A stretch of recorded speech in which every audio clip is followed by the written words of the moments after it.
കാരണം സീമ അവതരിപ്പിച്ച സ്ത്രീകൾ വെറും കഥാപാത്രങ്ങളായിരുന്നില്ല. അവർക്ക് ജീവിതമുണ്ടായിരുന്നു, മുറിവുകൾ ഉണ്ടായിരുന്നു, സ്വപ്നങ്ങളും ഉണ്ടായിരുന്നു. അവർ പ്രതിഷേധിക്കാറുണ്ടായിരുന്നു. അതുകൊണ്ട് തന്നെ വർഷങ്ങൾ കഴിഞ്ഞിട്ടും അവളുടെ രാവുകളിലെ രാജിയെക്കുറിച്ച് പറയുമ്പോൾ സീമയെ ഓർക്കും.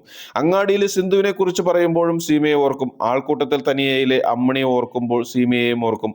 അനുബന്ധത്തിലെ സുനന്ദയെ ഓർക്കുമ്പോൾ സീമയെ ഓർക്കുന്നത് ഒരു കാലഘട്ടത്തിന്റെ മലയാള സിനിമയിൽ സ്ത്രീ കഥാപാത്രങ്ങൾക്ക് ശബ്ദം നൽകിയ നടിമാരിൽ ഒരാളായിരുന്നു സീമ. ഗ്രൂപ്പ് ഡാൻസറായി തുടങ്ങിയ യാത്ര മലയാള സിനിമയിലെ കരുത്തുറ്റ നായികയായി മാറിയ യാത്ര ഇന്നും അവസാനിച്ചിട്ടില്ല. കാരണം ചില താരങ്ങൾ തിരശീലയിൽ നിന്ന് അപ്രത്യക്ഷരാകും. പക്ഷേ ചില താരങ്ങൾ തിരശീലയിൽ നിന്ന് ഇറങ്ങിയാലും പ്രേക്ഷകരുടെ മനസ്സിൽ നിന്ന് ഇറങ്ങിപ്പോകില്ല. സീമ അത്തരമൊരു താരമാണ്. മലയാള സിനിമയുടെ ചരിത്രത്തിൽ സ്വന്തം കയ്യൊപ്പിട്ട ഒരു നായിക, അതാണ് സീമ. ഈ എപ്പിസോഡ് നിങ്ങൾക്ക് ഇഷ്ടമായെങ്കിൽ ലൈക്ക് ചെയ്യാനും ഷെയർ ചെയ്യാനും മടിക്കരുത്. മറ്റൊരു രസകരമായ എപ്പിസോഡ് ഇനിയും കാണുന്നതിന് വേണ്ടി സബ്സ്ക്രൈബ് ചെയ്തില്ലെങ്കിൽ ചാനൽ സബ്സ്ക്രൈബ് ചെയ്യുക.